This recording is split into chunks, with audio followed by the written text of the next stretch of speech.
let's go ahead and get started. Want to welcome you all so much for being here. Hope you are having a great Women's History Month. The Women's Support and Empowerment Council is super excited to have a really amazing slate of Women's History Month event this year. And we want to encourage everyone who's on this call to explore the employee resource groups here at the lab. WSEC is one of many. And some people are members of more than one, so we really want you to explore all of your options here to support an inclusive and supportive lab for all employees.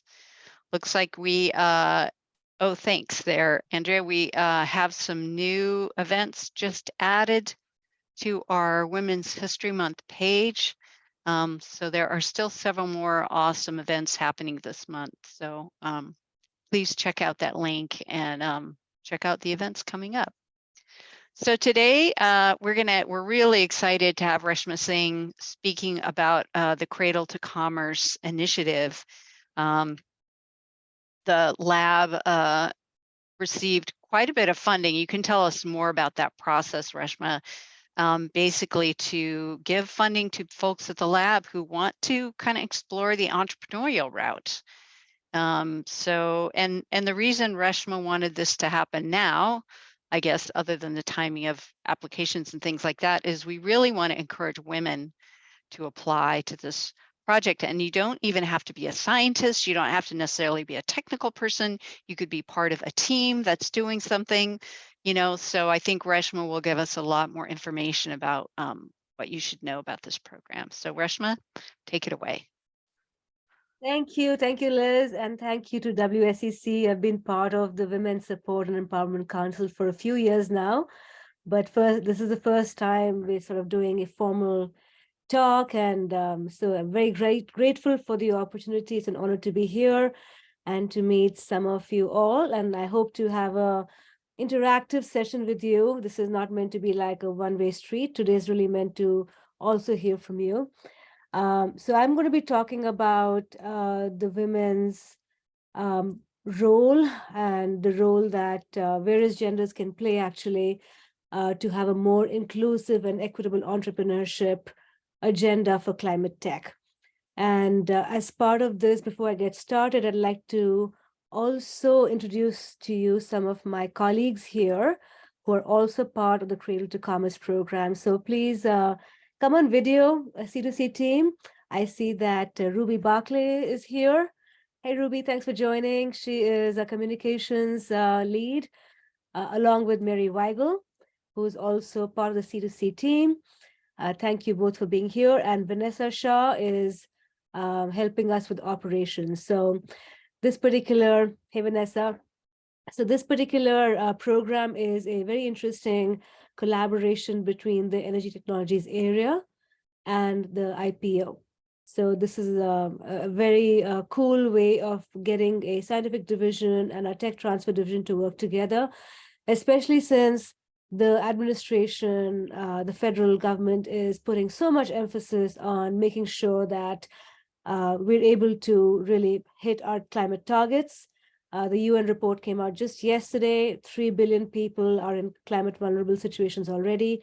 29 events just last year, which are over $15 billion in cost each, which have to do with like climate disasters, which are coming with more frequent and more disastrous outcomes, unfortunately. But we are going to stay positive and we're going to make the change that we need to make. And we need all of your support and your arms and heads and hands and hearts all in this direction. So thank you to the C2C team for helping us kick this program off this January. So let me actually dig right into slides. I'll present some of the high level about Cradle to Commerce, which we lovingly call C2C.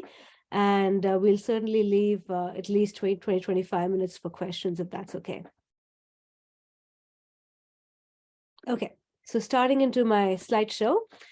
So Cradle to Commerce is an unprecedented public-private partnership, and we have two goals. One is to accelerate climate tech entrepreneurship, but also to accelerate equitable climate tech entrepreneurship. And we are really serious about this. So what we think is that, as the UN Secretary General said yesterday, that the climate emergency is a race we are losing, but it is a race that we can win. So what we're doing at Cradle to Commerce is to help accelerate cutting edge technologies into startups to fight the climate crisis. So as you know that there are many pivotal domains for accelerating ambitious climate action. So currently, based on what report you read, the IEA basically says we're about 34 gigatons of CO2 in 2020, and the big sectors are energy, which is power, industry, transport, and buildings. And we're trying to go towards a trajectory which is 12.8 gigatons by 2035, and then eventually a net zero 2050 future. And again, based on the UN report yesterday, the UN Secretary General is really asking all the nations to get more to a 2040 timeline rather than 2050 timeline. Otherwise, we will not be able to even stay under the 1.5 or 2 degree threshold. That is going to be disastrous for the planet. But apart from the gloom and doom, I think the issue is that we are not using the world's best tech to fight the climate crisis. We do know that humanity needs to make big bets to address this problem. And we all at national labs, we are really developing a steady stream of critical technologies which could be utilized to really fight this climate fight. On the other hand, just $40 billion alone went into private sector investments into climate tech last year, in 1 year alone, which is unprecedented. But these may be like arguably greenwashing solutions. So what we're trying to do is really highlight and put a spotlight on the national labs scientifically validated technology. So really curating IP from the labs, so taking it from the cradle of the national labs and helping it go towards commercialization. The issue is also that currently, there is at least a 3, 4, 5 decade innovation spillover effect. So we need to really kind of compress this timeline and accelerate the process for taking IP from cradle to commerce. So the solution that we are trying to work towards with C2C, and being from a science lab, I think this is an experiment, and we're trying to really find the different approaches and learn from previous structures and previous programs such as Cyclotron Road and the other LEAP programs, as well as Energy I-Core, etc. We are trying to really find, like as I mentioned, the 4 domains which are critical to getting to net zero, which are buildings, smart grid and energy storage, renewables, and then nuclear energy. And the rationale is that buildings are really around energy efficiency and decarbonization. So buildings are 40% of the climate puzzle. Buildings are, if you look at the total fuel-based emissions in the world, so fuel-based emissions are about 75 to 80% of the total emissions, and buildings are 40% of it. So if you really control demand in buildings and decarbonize buildings, you're getting to a pretty large, significant level of addressing climate issues. Once you curb demand, then you go into the smart grid using renewables and using energy storage. But then renewables and storage may be intermittent, which is why nuclear energy also enters into the foray. And therefore, we've selected these 4 domains. Apart from the fact, of course, that these 4 offices of the DOE are the ones which invested the most funding into this program. So what we're doing is, number one, we're curating the most promising national lab tech and state-of-the-art test beds in these domains. Number 2, we are matchmaking. So we're breaking down barriers for highly diverse founders who can take these technologies and then take this to market for maximum impact.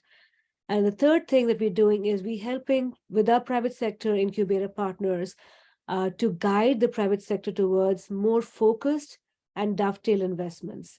So really looking at how to scientifically validate the private sector investments into vetted technologies. And we do feel like we have some unfair advantages.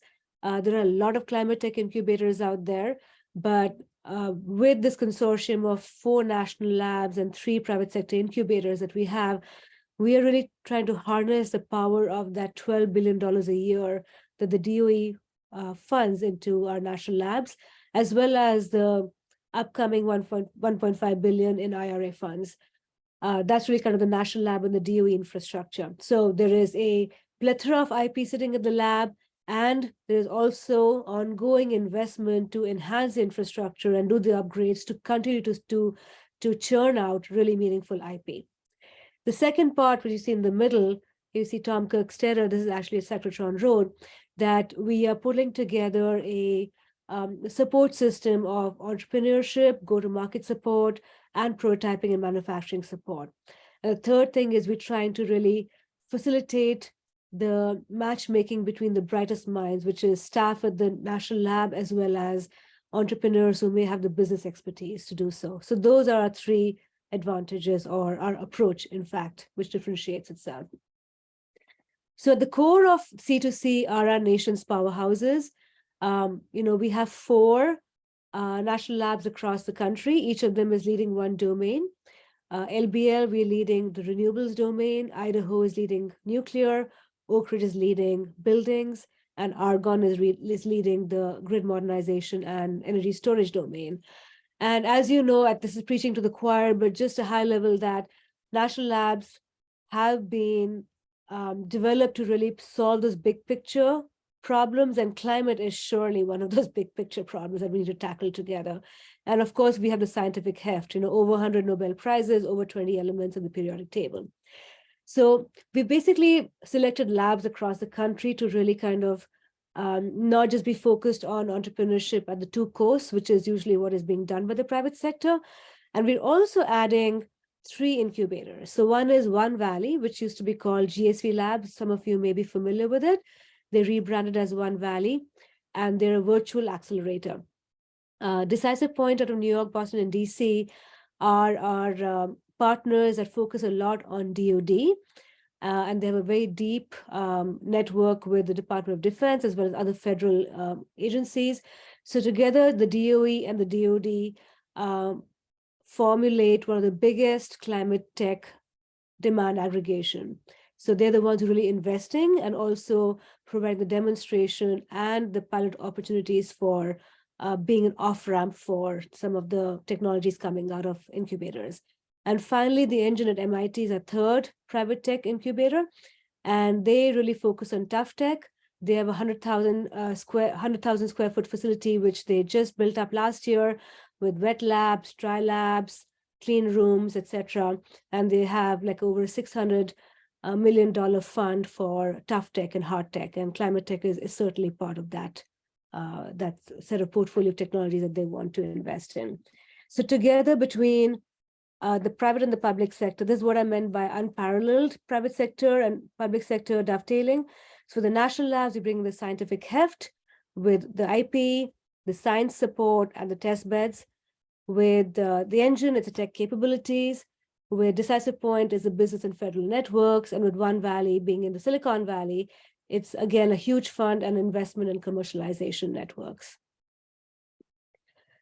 So here I really want to shine a light a little bit in like, why is this public and private so important? So if you see through these examples that visionary investments, when dovetail between the government and collaboration with industry, really lead to big societal outcomes, right? So for example, if you take the fact that the internet was actually created through government investments. So DARPA, which is a Defense Advanced Research Projects Agency, and CERN, which is a multi-government consortium out of Geneva, which is now in Switzerland, France border. That's where the internet was created, and now it's synonymous with the industry. Similarly, the Navy, the US Navy, is what really funded the invention of the GPS. And NASA, because they wanted to send the astronauts into space, they're the ones who invented the first radiant barrier, for which is now being used as the genesis for the first synthetic building insulation material. So as you see, visionary investments are really important, and they can cause huge market and societal changes, and that's what we need now for the climate crisis. So C2C therefore targets at the heart of our program carbon impact, but we are looking at both market pull as well as societal pull. So market pull are the ones which are technologies which are ready for prime time. So these are the ones that the private sector already invests in, and they have component level systems with smaller total addressable markets, including batteries, buildings energy efficiency, construction digitalization, carbon capture, etc. But also, on the other hand, we not only want to accelerate what's on the left-hand side and boost it to go to market, we also want to incubate the longer-term play. So we are looking at IP that is going to include nature-based solutions, modular construction, green cement, green steel, circular supply chains, etc. So we're looking at both acceleration of the short to medium term as well as incubation of the long term. So we're trying to de-risk and target acceleration of TRLs 3 to 8. So essentially those technologies or IP that may be sitting sort of in this technological valley of death, trying to go from basic science and benchtop prototyping into batch production, pilot production, etc., as well as those which have already been field demonstrated, but they need to go into the hands of investors and industry to get to more scaled adoption. So how we do it? It's number one, through streamlined and unmatched access. So first of all, we've curated over 50 state-of-the-art test bed and prototyping facilities across the 4 national labs and at MIT. We have curated across the 4 national labs just 111, actually, it's a very interesting number, top IP from the national labs. So we looked at the market pull, we looked at the societal pull, and we looked at the carbon impact of the IP that is sitting at the labs, which ones have relevance, which ones have inventor interest, which ones have scientists and inventors who either want to take it themselves to market or they want to help somebody else take it to market by being their mentor. So that's how we curated this. So January 9th and 10th is when we had an in-person workshop in Building 50 Auditorium, where we invited about 50 people from around the country, from both the public and the private sector, and they were able to look at each domain's IP and then curate the ones which would have a tangible business case to take it to market. And of course, as I mentioned, 4 domains of climate tech to advance to market. So how are we doing it? This is our approach. So we're looking at 2 vertices, least to most ready in terms of technology and market readiness level. And on the y-axis, we have ease of market penetration from most complex to feasible. And then we start to plug in IP based on the size of the circle around which ones have small, medium, high CO2 impact. And what we're doing is we're looking at the ones which are least ready to be the ones to be incubated because they're the ones with the societal pull. The ones which are most ready but are still complex is really sort of in a sweet spot because we want to accelerate them and get them to market. Whereas the ones which are most ready and most feasible are the ones that, in any case, other organizations and VCs will want to jump on. So we will highlight those as sort of a storefront of IP, but we will let other people sort of take that forward. So really, we're looking at incubation of the complex and least ready and acceleration of the more ready but still complex technologies. So our portfolio selection is really around these 4 domains. So we start with the first phase, which is a legions level. Over the next 2 cycles, we will select 32 teams as legions of climate warriors. We are actually in the recruitment phase of legions right now as we speak. And what we're going to train the legion teams to do is basically see if their technology solution can address the top 5 problems in that domain, the market problems, the white spaces. Can they start crafting a compelling business case? And is their idea that they bring in and the IP that they want to get access to core to the competencies of the C2C partners? Once they do their pitch decks and they go through 1 month of training, we will down select the legions into half, 50% into cohort teams. And that's when we'll give them full access to licensing the IP. We'll give them access to the test beds, as well as provide them with some sort of networking so that they can then get commitment from downstream partners. And then finally, we want at least 3 spin-offs with solid go-to-market business plans, having an MOU with partners, and field testing the prototypes. So that's really kind of the staged process. And we're going to run this over 2 cycles. The first cycle is starting now, and the second cycle is going to start same time next year. So this is just a quick snapshot that, we love our test beds at Berkeley. We have the Foundry, we have the ALS, we have Flex Lab. but also across the other labs. I just went to Argonne last week to check out their test beds, some phenomenal, obviously, test bed spaces and engineering spaces that we have across all the national labs, unparalleled, unmatched. But the issue is that most private sector, smaller players like entrepreneurs can't get access to it. So we want to make sure that entrepreneurs can get streamlined access to the IP and to the test beds. And for staff members here, if they want to spin it out themselves, we want to give them some level of entrepreneurial leave, seed funding, and then matchmaking with entrepreneurs so they can actually create cohesive teams to take the IP out to market. And as you notice here, we also have at the bottom row, we have a bunch of facilities being made available across the academic ecosystem, such as MIT, Harvard, and Northeastern University, through our partners. So here is a team on the top row. So Shanshan and I are the other people who we wrote the proposal for this program last year. Brendan, Ingrid, Yashima, Mary are from ETA. And Ruby, of course, is working with both the communications team, Stratcom, as well as with IPO, and Bonnie is our administrator. Sorry, we missed Vanessa, your picture here. I don't know how that got lost, but my apologies. And then across the other labs, we have a domain chair.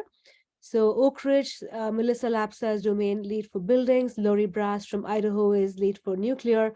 Mark Petrie is a lead for smart grid at Argonne. And Doug and Galen from LBL are co-leading renewables.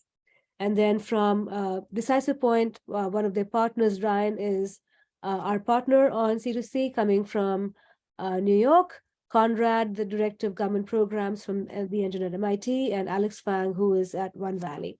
So what we're doing is really kind of pulling together this team so that each domain lead is actually overseeing the IP from across all the 4 national labs.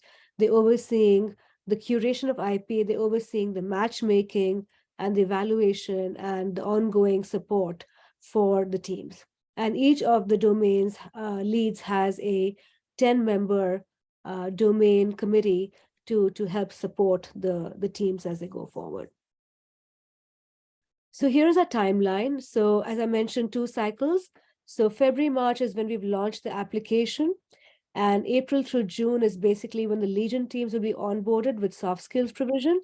And then through July, through next June, for about a year, the down selection of the cohort will happen, and they'll get access to the licensing of the IP as needed, access to the test beds across the different national labs and MIT, as well as entrepreneurial blueprint training. So the soft skills training, 1 will be provided by Decisive Point, and 2 will be provided by the engine. And then we'll go into the commercialization networks, which will be both on the public sector side through DOE and DOD, as well as on the private sector side through incubator partners. And we'll have a summit, and we'll obviously have partnerships with other LEAP programs as well to do so. And rinse and repeat for next year. So you may ask how we're different from the LEAP program, so another climate tech incubators. So first of all, the LEAP programs are single lab operations, then they focus mostly on entrepreneurs coming to the lab and getting access to science mentoring and test beds. But what we're doing is we're enabling national lab staff to partake of this opportunity. So they can either take their own invention out, they can partner on their invention with an entrepreneur to help them take it out, or be co-founders, or you can also get access to national lab IP across any national lab, even if you are not an inventor yourself. And we really want to seed our entrepreneurship ecosystem with national lab scientists who want to try entrepreneurship out by providing them with access to these unmatched resources. The other way we differentiate ourselves is that while many of the climate tech incubators focus on business model innovation, we are obviously focusing both on the science as well as the business. So a value proposition for investors from both the public and private side is, number 1, we have more accelerated commercialization outcomes, hopefully. Number 2, we are really trying to enhance the lab innovation culture. So we have very bright minds at the labs, but we want to make sure that 2 things happen. Number 1, our processes are streamlined so that commercialization happens in a more effective way. And number 2, we want to make sure that more and more staff members from the national labs embrace the idea of how to think about the market. Maybe they don't want to do it themselves, but some of you might want to do it yourself and be an entrepreneur. We do have at LBL a 20% entrepreneur leave system, and we also provide seed funding through C2C. But even if you don't want to do it on your own, we want to make sure that you can engage with some of the entrepreneurs and help them take your idea to market. And finally, for innovators, it's a science infrastructure, business, as well as funding that comes with the C2C. So just a quick snapshot of types of innovators who would be beneficiaries. Number one is inventors from national labs. So we provide coaching for pitch skills, mentoring for business models, and access to pilots, prototyping, and investments to advance your pre-commercial IP towards commercialization. Number two, we also have academics and small businesses who may have their own IP, but they want access to complementary or adjacent IP. And finally, entrepreneurs at large, especially diverse entrepreneurs, so that they can get access and really hone their passion towards climate tech. We really want that communities that are climate vulnerable and historically marginalized become part of the solution. It's not just lip service, we really mean what we say here. Quick case study, actually. So Kairos Power, I don't know if anybody's heard of it. They're a startup out of Alameda, California, so just down the road from us at Berkeley. So it took them 60 years to commercialize a nuclear technology developed at Oak Ridge. And they're doing this really cool trisofuel-based small molten salt nuclear reactor, which is safer than some of the others. But as I mentioned, it's taken them 60 years for various reasons, and it's going to take them another 10 years. So what we want to do is really accelerate this process because the climate action needs to happen right now. So just giving a couple of examples out here. So these are 3 LBL patents that we have curated. So one is this battery recycling reversible polymer binder. So this is usually what you have to do with batteries is grind them, crush them, and be able to separate the lithium and the electrode materials into different streams. What has been patented last year by 2 of our scientists out here is that they've got this binder, and in room temperature, you can basically shake the battery and then filter out the different products. So it's a very effective way of recycling batteries rather than having to continuously mine for lithium and other materials, and which is very environmentally degrading. Another one is iSpace, which is a building and smart grid product. So this is actually a prototype which is sitting right here on the desk. What this does is provides, takes user preferences. So many of us feel too hot or too cold.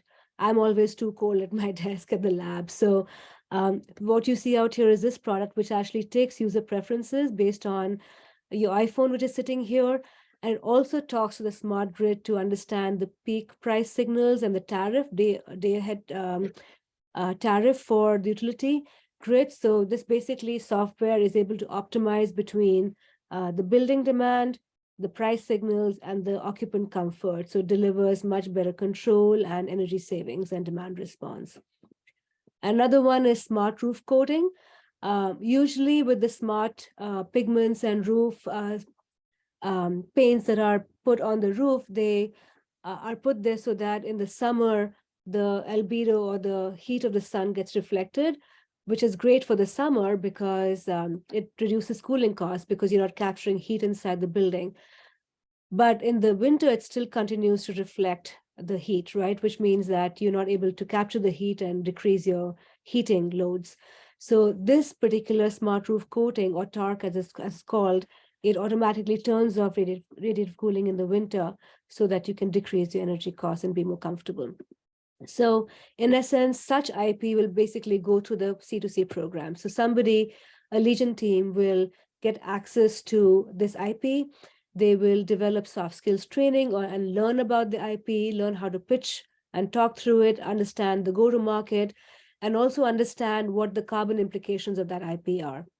Once the Legions are trained and they develop their tech plans and their soft skills plans, then they'll be down selected into cohorts where they'll be given full business model development, hard tech development for about 9 months, and prototyping and validation opportunities across the engine and the 4 national labs. And eventually in phase 3, These cohort teams will be provided opportunities for public and private funding as well as demonstrations. This is through our public and private sector partners. As you know, LBL has been a petri dish for many of these very interesting tech to market programs.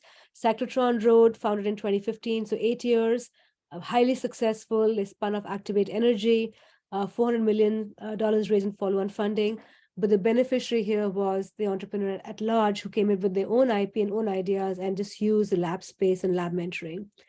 Impel is a soft skills program founded in 2019. So 3 years down, $75 million raised by Impel startups, over 55% women and BIPOC founders. So our team at Impel has really worked hard to bring in the right diverse entrepreneurs in.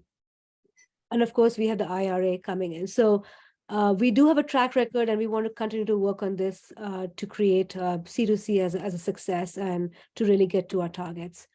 Impel, just a quick note, these are some of the technologies ranging from carbon negative hemp insulation, Claw Industries, which is out of New York, that convert recycled glass into concrete, Invent Wood out of UMD, which is creating this wood with a densification process that makes it as strong as steel, so it really helps to decarbonize the built environment.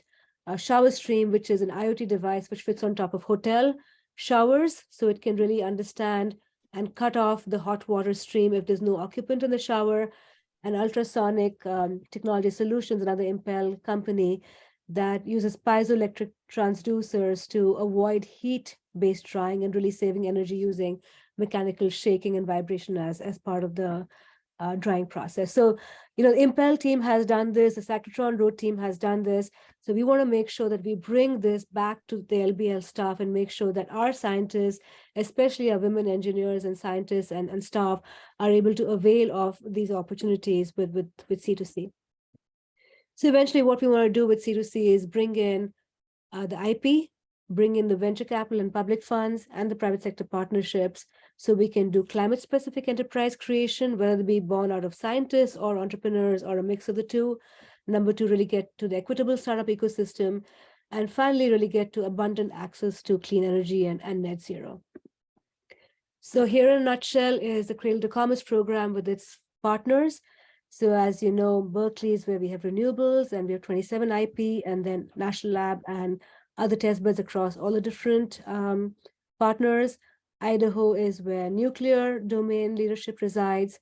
Grid modernization is Argonne, and then buildings is Oak Ridge. So in a nutshell, we have the tech with our National Lab IP. We have the track record with the LEAP programs, with Impel. We're building the team. And by the team, we mean all of you people who can be part of this effort, and we don't have time to waste. So if I can pitch to you, we have provided the science infrastructure with unparalleled IP and guided access to test beds, business acumen through the coaching, mentoring, and business case development, as well as funding through entrepreneurial leave, powerful public-private networks for piloting and prototyping and funding. So we do have recruitment open now. So if you're interested, please reach out. We have the pre-screening application open through our website, c2c.lbl.gov. And the full application deadline is March 25th. So I'll stop right there and happy to take questions, comments. Thank you, Reshma. Awesome. I see some applause. But yeah, hopefully there's a lot of questions. Go right ahead, people. Chime in or put it in the chat.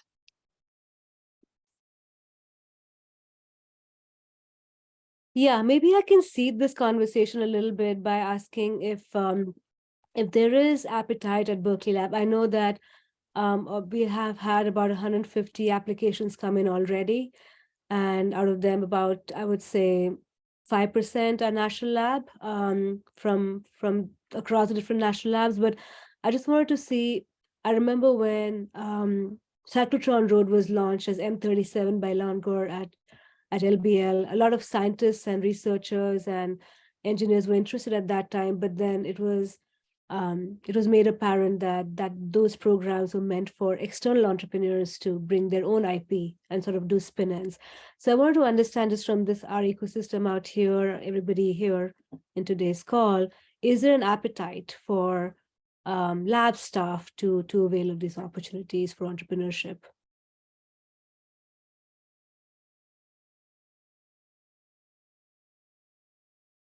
I had a Looks like we have a question from Kim. Go ahead, Kim. Thanks, Liz. So in regards to all of this, it's all very exciting and I would love to help, but I also don't personally feel like I have a lot of IP and or experience to give other than like, hey, I can bullshit. Which, I'm good at, but I guess, do you need people who aren't exactly the scientists is question one. Second question is the people of color and some of the stuff I threw in the chat in regards to the Cape War Center, Cape War Capital, and the Tech Equity Collaborative, which honestly, I don't know if you all talk to them or if that has been ever a thing. I might suggest it if you're open to suggestions, just in terms of collaborative, getting the word out kind of stuff. And also, my more important question is like, how do you do this with your boss? It's like, how do you facilitate this kind of thing with your boss? You said 20% of your time, but it's like you're trying to start a business and you still have to work because that's your employer. I'm wondering how that gets managed, as well as how you're just supposed to do that because it sounds nuts. Yeah, great observations. And thank you for sharing those links also. So I think there's 3 ways to get involved with C2C, right? As a lab staff person. The first is if you are looking to experiment with entrepreneurship, definitely like come through the program. The way to talk to your boss is LBL already has a 20% entrepreneurial leave option. And, you can choose to kind of use that at any time, right? And C2C has sort of the eyes and ears of the leadership, at Mike's level, at Carol's level. So I think they would be supportive if you need something more, if anybody needs something more to be able to talk to the supervisors, more than happy to provide like more documentation or whatever else you need. So that's the first one, is sort of kind of trying to do a spin-off or at least experimenting with being a co-founder. The second is if you want to be a mentor or be able to provide your expertise as an engineer or a scientist or a communications person or whatever else, right? So we're looking at a basket of offerings for each of these teams. So we have created this structure. So usually in incubators, you have an entrepreneur in residence who is basically helping the teams with the entrepreneurship aspects, right? Businesses, how to approach, go to market, product market fit, etc. But we are balancing that out with a scientist in residence, which is a very interesting new concept, which we have formulated so that we have an equitable sort of offering between the science and the business aspect of it. So if anybody here wants to be a science mentor, we would totally welcome that in any of the 4 domains. And we do have a pot of funds to allocate to people who want to work with the teams as a scientist in residence mentor. And I'll just finish the third part, and Kim, I'll come back to you. The third thing is, if you know of any investment folks, if you know of any people, philanthropies or investors from either public or private sector, we are looking to raise about some funding as cost share for the DOE. So we have a significant amount from the DOE, but we need to bring in equivalent cost share, and we would welcome any thoughts. So I think Caper Center and Capital would be really people that if you have inroads to Kim, we'd love to talk to them, or if not, we can even do like a cold reach out to them through the Berkeley Lab Foundation. Sorry, I cut you off, Kim, go ahead. Oh no, I almost cut you off. No. So I guess that was part of my other thing, was that if you are, you get to the cohort part and then you get to the spinoff part and you're like, you're making your pitch to the funders, and these are like funders from Silicon Valley who in general are white dudes who generally only fund white dudes and go for profitability to the point of crazy. And we're science, so we're kind of not always in a profitability mindset. I'm kind of wondering, like, if we have a great idea and we don't get funded, are we at a dead end? Also, like, if you're a woman trying to do this, I mean, there's no guarantees unless you're providing them Yeah. that this stuff's going to go through. Yeah, absolutely. I think this is another place where all of our ears and hands would be really welcome to know if you know of people out there that are funding specifically BIPOC and underrepresented and women entrepreneurs. Only 2% of the 40 billion last year went to underrepresented minority founders, which is pathetic. So we are looking for specifically organizations that can help with funding the DEI relevant teams, especially. So for example, there's an outfit out of Boston called Greening the Brown Space. I'm sorry, Browning the Green Space. And then there's another one, which is, so there's a few funds out there that specifically look for people of color to invest in, and it's sort of becoming the flavor of the month, but for us, it runs deeper than that. It is not just the flavor of the month. So if you all know of any organizations that can, and this will actually help with both things. One is the cost share component, and second is really putting seed funding into those companies and founders that otherwise would not get funding from the usual traditional sources. So thank you for bringing that up, Kim. There are a couple of questions in the chat from Mary Healy. How ready does the technology need to be, and how would someone make that assessment? Yeah, so the technologies can, so we are sort of going more in favor of the lab IPs, and obviously lab IP is ranging from like 2 to 6, and if there are technologies bringing their own technologies, but they're looking for what we call complementary or adjacent IP. So they might want to also find other ways of trying to reach the same end. So I'll give an example. So when we had our domain workshop in January, where we got the public and private sector folks together to understand the domain and the IP that's sitting in the national labs, one of the entrepreneurs who's working on the battery technology, she actually has her own technology, but she's sourced technology from LBL, from Cornell and MIT, because she wants to know what is the most favorable approach to get to the same sort of performance level for the battery that she wants to make. So that's what I call adjacent technology. So, and those could range. I think the IP sort of ranges. The iSpace technology that you saw, it has a little prototype. So the DRL is more around 5, which is like a bench tested prototype. Some of the other ones, which are more material based, maybe a little bit earlier. Some of the ones which are more around, controls and balance of systems, and potentially some of the software, they might be a little bit higher TRL level. So I think we're sort of open as long as there's interest and we've curated it. And as IP continues to develop at the national labs, we have a process to continue to curate it. So in the next cycle, we'll have the next level of curation. So we might have more technologies and IP out there. So yeah, it's pretty open right now. There is, you don't need to make the assessment. You can reach out to us and you can let us know if this is something you want to put in the hopper. If it's a lab IP, great. If it's a provisional, that's fine too. We'll help you with trying to bring it to the next level. I mean, our IPO team is here. Vanessa is here from IPO. So, we're here to work with you. Awesome. Thank you, Reshma. We have one more question in the chat, and then we'll go to Liat. The next question in the chat from Molly. Molly says, I may be able to provide some perspective on the time management question from the more general lab entrepreneur perspective. Molly, do you want to speak up about that? If you're still here.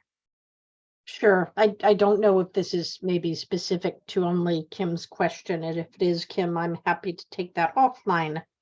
But for anybody else, we have an established process for employee startups, independent of this or any of the other incubator type programs, or the mechanism and the funding that an employee startup might engage through. And I think we've talked a bit about how that applies here to this program. But when most entrepreneurs look at starting a company and commercializing some piece of laboratory technology, there's a certain amount of time that you might devote on sort of your off time, what I would say nights and weekends, except these days everybody's working hours are different. So on your non-lab time that you might devote to this. And two, most supervisors though are pretty amenable to some reduction in time for this kind of effort. Sometimes that may mean reallocating effort on existing projects. And somebody like Henrik might be able to speak to how we've done some of that, but most of the laboratory management is amenable. It's supervisor dependent, but our office works with, it's not entirely supervisor dependent, it's division or area dependent, but our office works with divisions to work out plans for how that kind of effort and leave can realistically work. I'd probably put you on the spot, Henrik, but I know that we've done this a little bit with folks in your division and in other similar ones. And I'll stop there and not take up everybody's time. Yeah, so that is right. Sorry for jumping in. Yeah, but that is right. We have done that in the engineering division with several of our employees, and they get a. Molly is very nice. She provides a pre-written communication that she, the person that has this conflict of interest situation submits to his or her colleagues and tells about what they're doing, and so that everybody that is working with the person is aware of the situation. And so far, we have not had any issues around that, not any issues with the projects that these employees are working on. And I don't think either with the specific employee that has the conflict of interest either. It's quite straightforward. And that is from the management perspective, I think it gives this transparency, which I think is really what this is all about. Thank you. That's great. Thank you so much for sharing that. Maybe Molly, Henrik, we can catch up one-on-one soon just to get a little bit more flavor. Sure. And just to Kim's last question, you don't have to be established per se. I've very rarely had a division that's not willing to work with employees on time to make such a thing successful. There's a lot of moving pieces, so that's maybe more of an offline conversation. I don't want to take up all the rest of everybody's time, but it is very workable. Yep. Thank you so much. Let's go to Liat.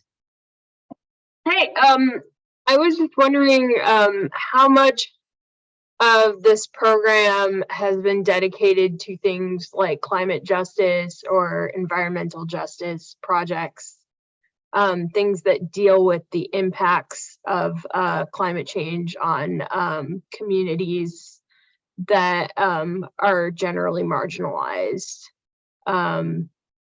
things like that. Great question, Liat. So as we were curating the IP, as I mentioned, the market pull and the societal pull, right? And the societal pull includes things like climate vulnerable communities and nature-based solutions, circular economy, affordable housing. So in that sense, as long as the lab IP is pertinent to some sort of societal pull that has made the cut. Having said that, I would think that, or I know for a fact that a lot of our IP is very targeted and scientific and technical, right, for specific use cases and applications. So it's not a done deal that if we've curated these IP cases that they will lend themselves to climate justice. However, as part of our application, as I mentioned, 150 applicants, and only 12 will make the cut this year, right, for the Legion, and then 6 of them will be down selected for actual seed funding. That's really part of our evaluation processes. Do they have that ethos? Have they worked with communities that need the help before? What is their sort of perspective on being able to take technical IP and then bring it to a just energy transition. So that is part of the evaluation process. So we're hoping that even though the IP may not be, first of all, one doesn't know the full application of the IP, right? When IP is written up, then the inventors and the lawyers sort of have some use cases in mind. And I think with a lot of the IP, it was before climate justice really became a thing. So, but we're trying to match that and balance that with the way we're evaluating the teams. But your thoughts are welcome on how to do it better. Thank you. Awesome. Andrea, your hand up. Yeah, I know we only have like 5 minutes. So I just want to thank you, Reshma, and your team here for such an excellent and engaging presentation. I feel like I learned a lot, and I'm not a scientist, so it's always nice when I feel like I can follow along in a presentation. Can I say something, Andrea? Can I say Yeah. something? Yes, please. One of the ways to make this equitable is starting with the lab. It doesn't have to be just scientists and engineers, right? Non-researchers. Everybody who wants to be part of the solution should be able to be part of the solution, and everybody has something to bring. So program managers, administrators, marketing people, whoever, right? It doesn't matter. I think we all have a unique skills. And when you look at a startup, that's when you realize that it is not just the person who can bring in the funding or the person who can do the technical experimental work that's important. It really takes all sorts of skills. So please, we welcome everybody into this. That's excellent. That's excellent. And that's actually, it's almost like we planned this, a perfect segue into my question, which is in the 5 minutes we have left here, if you were to give us all an action item that you think we can easily accomplish to support this mission, what would that be? I think it would be if you can find the right people who will engage with us. We are really trying to make this program sustainable. And right now, the most burning issue is bringing in cost share for this to make it continued. And so we can get the right investors, anybody who is not federal government, because we can't use that as cost share. But if you know organizations, nonprofits, philanthropies, we can welcome them to be part of the board. That's one. And the second is if you want to be a mentor, if you want to be a person who will actually help with your time and skills around marketing, legal, engineering, any of those sort of support systems to really help scaffold what we're doing through C2C. And Henrik, I have spoken to your team at engineering already. Shansha and I spoke to them. So I know that your teammates are quite excited about this, but I would love to have a follow-up conversation if possible at the higher level as well. Awesome. Thank you everyone so much. I would like to say a special thank you to Henrik van der Lip, who is one of the WSEC sponsors. Really appreciate you being here, Henrik, and really appreciate all of you being here. So Reshma, is there a link or something you can put in the chat for any folks that want to check it out, and maybe your email? I'm sure people can find you. c2c.lbl.gov. Thank you, Mary. And yeah, we really encourage people to get involved in this. It takes not just a village, but a state, a country, you know what I mean, to make all this stuff happen. Absolutely. Thank you so much. And I'll also add that if you want to reach out with anything at all, our team email is what Mary just put on the chat. Please feel free to reach out with any questions. No question is too dumb or whatever. And we appreciate your time, and thank you so much for bringing us together, Liz and Andrea. It's really amazing, all the effort that's going into Women's History Month, and more power to all of us. Thank you. Thank you so much, everyone. Yay. Thank you, everyone. Thank you, Reshma. Thank you, Henrik, and everyone. Have a great day. Take care. Bye. Bye.